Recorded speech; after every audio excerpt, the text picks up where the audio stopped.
بنی نوع انسان کی رہنما ہے، صراط ہدی ہے احادیث نبوی۔ تیسری چیز ہے حسب نسب میں تان کرنا۔ تو ہم نے پہلی چیز دیکھی تھی نوحہ کرنا، اور دوسری چیز ہے حسب نسب میں تان کرنا۔ حسب نسب میں تان کس طرح سے ہوتا ہے؟ جیسے کسی کو اس کی ماں کی وجہ سے عار دلانا۔ ہمارے ہاں گالیاں بھی ایسی ہیں جس کی وجہ سے کسی کا نسب مشکوک بنایا جاتا ہے، کسی کو حرام کی اولاد کہنا، یا اسی طرح سے کسی کی والدہ کی وجہ سے یا والد کی وجہ سے اسے عار دلانا، یہ سب تان ہی کے نوع سے ہیں۔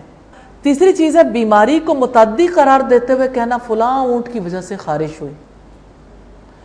سیدنا ابو ہریرہ سے روایت ہے کہ رسول اللہ صلی اللہ علیہ وسلم نے فرمایا نہ چھوت چھات ہے، نہ الو، نہ سفر، اور الو کی نحوست کوئی چیز نہیں۔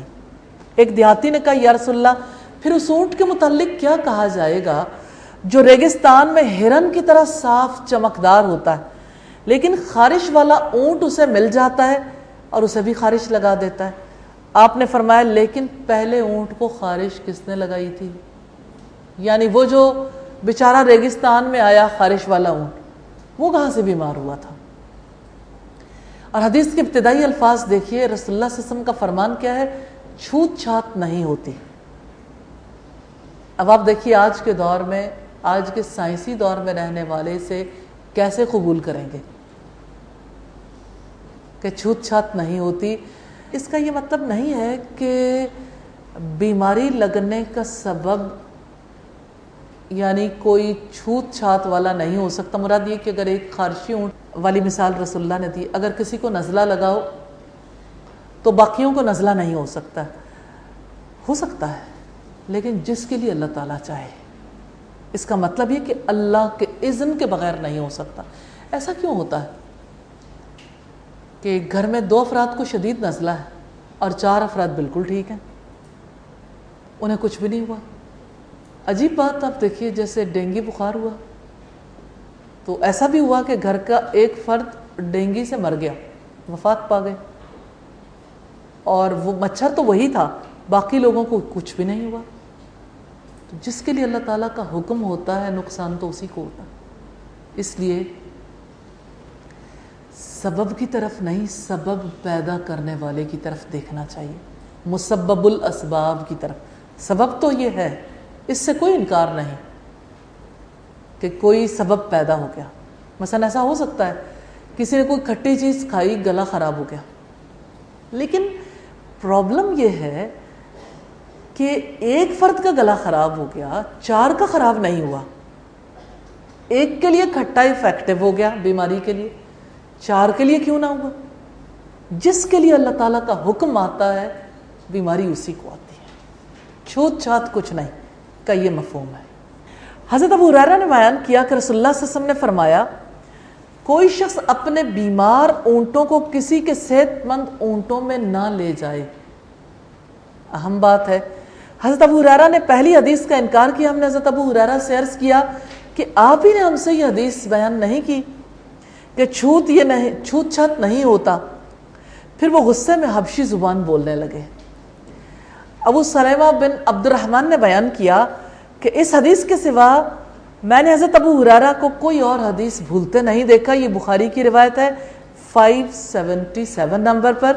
حضرت ابو ہریرہ نے بیان کیا کہ رسول اللہ نے فرمایا چھوت چھات کی کوئی حقیقت نہیں۔ بخاری کی ایک اور روایت ہے 5773 نمبر پر۔ تو حقیقت میں بیماری متعدی نہیں ہوتی، مراد یہ کہ کسی کی بیماری کا کوئی اثر اللہ کے اذن کے بغیر دوسرے پر نہیں ہو سکتا۔ اور ہم نے تقدیر کے حوالے سے یہ دیکھا ہے کوئی شخص ایمان کی حقیقت کو نہیں پا سکتا جب تک وہ تقدیر پر ایمان نہ لائے، جب تک اسے یہ پختہ یقین نہیں ہو جاتا کہ جس چیز نے اسے لاحق ہونا ہے وہ ٹل نہیں سکتی، جو چیز ٹل گئی وہ لاحق ہو نہیں سکتی۔ تو یہ ایمان ضروری ہے، ایمان کی یہ حقیقت ہے۔ جب تک آپ چیزوں کو اپنی جگہ پر فکس نہیں کریں گے اپنے مائنڈ میں، اصل اختیار اللہ تعالیٰ کا، اللہ چاہے تو بیماری آتی ہے، اللہ تعالیٰ نہ چاہے تو نہیں آتی۔ اللہ تعالیٰ چاہے تو سبب پیدا ہو جاتا ہے، وہ نہ چاہے تو سبب موجود بھی ہو اس کے لیے نہیں پیدا ہوتا۔ جو باتیں لوگ چھوڑ نہیں سکتے ان میں سے ایک یہ بھی ہے کہ فلاں ستارے کی وجہ سے بارش ہوئی۔ میرے کہنے کا مطلب صرف اتنا ہے کہ سوسائٹی میں شاید ہی کوئی خوش نصیب بچا ہوا ہو جسے ستاروں کی بیماری نہ لگی ہوئی ہو۔ کم از کم اس کی حد یہ ہے کہ ہر ایک کو یہ ضرور پتا ہوتا ہے میرا ستارہ کون سا ہے۔ تو ستاروں کے ساتھ ٹھیک ہے بلیو نہیں ہے الحمدللہ، لیکن بہرحال ستاروں کے بارے میں یہ علم حاصل کرنا، ستاروں کو مؤثر ماننا، ستاروں کی وجہ سے یہ تسلیم کرنا کہ بارش ان کی وجہ سے ہوتی ہے، یہ سب ایک ہی نوع کی چیزیں، یہ جاہلیت کی باتیں۔ تو آج کل ستاروں کے بارے میں لوگوں کا کیا موقف ہے اگر ہم دیکھنا چاہیں؟ ستارے کیا کہتے ہیں؟ آج کا دن کیسا گزرے گا، یہ ہفتہ کیسا گزرے گا، سفر کرنا چاہیے یا نہیں، فلاں حرف سے نام رکھیں تو وہ صاد ہوگا یا نحس، اور اسی طرح سے فلاں تاریخ پہ شادی کرنی چاہیے یا نہیں کرنی چاہیے۔ تو یہ ساری باتیں ثابت کرتی ہیں کہ آج کے دور میں بھی جاہلیت کی باتیں موجود ہیں۔ رسول اللہ نے سچی پیشین گوئی کی تھی کہ میری امت سے جاہلیت کی 4 باتیں ختم نہیں ہوں گی، کسی نہ کسی صورت میں موجود ہی رہیں گی۔ تو یہاں سے ایک اور چیز کی طرف ہمیں دیکھنا چاہیے، ایک تو ہے ستاروں کی تاثیر کو ماننا، دوسرا علم نجوم، نجم ستارے کو کہتے ہیں، نجوم اس کی جمع۔ تو علم نجوم کے بارے میں اسلام کا موقف یہ ہے کہ ناجائز اور حرام ہے۔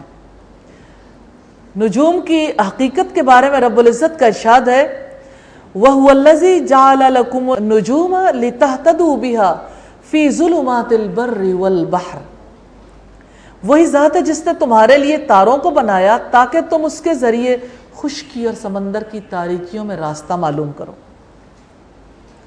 علم نجوم جادو کے درجے میں شمار ہوتا ہے۔ ابن عباس سے روایت رسول اللہ صلی اللہ علیہ وسلم نے فرمایا جس نے ستاروں کا علم سیکھا گویا اس نے جادو کا ایک حصہ سیکھ لیا، پھر وہ ستاروں کے علم میں جتنا آگے جائے گا اتنا ہی اس کے جادو کے علم میں اضافہ ہوگا۔ ابو داؤد کی روایت ہے 3905 نمبر پر۔ حدیث نمبر 96 ہے ان ابی مالک الاشعری مرفوعا، حضرت ابو مالک اشعری بیان کرتے ہیں اربعٌ فی امتی من امر الجاہلیت لا یترکونہن، میری امت میں جاہلیت کے 4 اوصاف پائے جائیں گے وہ ان کو نہیں چھوڑیں گے۔ الفخر فی الاحساب، حسب یعنی خاندانی عظمت پر فخر کرنا، والطعن فی الانساب، نسب پر طعن کرنا، والاستسقاء بالنجوم، ستاروں کے ذریعے بارش طلب کرنا، والنیاحہ اور نوحہ کرنا۔ جاہلیت کے 4 اوصاف میری امت میں پائے جائیں گے وہ ان کو نہیں چھوڑیں گے، یعنی یہ کام ایسے ہیں جن کو کسی نہ کسی طریقے پر وہ جاری رکھیں گے۔ تو رسول اللہ صلی اللہ علیہ وسلم اپنی امت کی بیماریوں پر نظر رکھتے تھے۔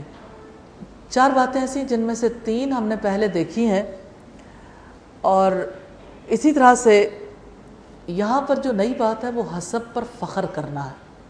ہم نے تام کی بات پیچھے دیکھی تھی، تو حسب نسب پر فخر کرنے کا معاملہ کسی کا ذاتی معاملہ نہیں ہے، کوئی کسی خاندان میں اپنی مرضی سے پیدا نہیں ہوتا، کسی کا کوئی ذاتی کمال نہیں کہ کوئی خاص خاندان میں پیدا ہو جائے یا خاص علاقے میں پیدا ہو جائے یا خاص گھرانے میں پیدا ہو جائے۔ پھر آپ یہ دیکھیے کہ کسی خاندان کا اچھا ہونا یا برا ہونا لوگوں کے نزدیک یہ باعث فخر ہے کہ فلاں خاندان سے تعلق رکھتے ہیں، اللہ تعالیٰ کے نزدیک یہ پیمانہ نہیں ہے۔ اللہ تعالیٰ نے اس کے بارے میں فرمایا ان اکرمکم عند اللہ اتقاکم، بے شک تم میں سے اللہ تعالیٰ کے نزدیک وہی عزت والے ہیں جو متقی ہیں۔ تقوی اللہ کے نزدیک باعث عزت ہے، جو جتنا متقی ہوگا اللہ کے یہاں وہ اتنا ہی صاحب عزت ہوگا، اگرچہ خاندانی اعتبار سے وہ کم مرتبے والا سمجھا جائے۔ اور کوئی اعلیٰ کنبے سے بھی تعلق رکھتا ہو لیکن اگر اس کے تقوی میں کمی ہے تو اللہ کے نزدیک وہ برا انسان ہے، یعنی وہ اس کا وہ معیار نہیں ہو سکتا جو تقوی میں آگے والوں کا معیار ہے۔ تو حسب پر فخر کرنا اور خاندانی عظمت پر فخر کرنا یہ اسلامی نقطہ نظر سے جاہلیت کے امور میں سے ہیں۔ رسول اللہ صلی اللہ علیہ وسلم نے فرمایا جس کا عمل اسے پیچھے کر دے اس کا نسب اسے آگے نہیں بڑھا سکتا۔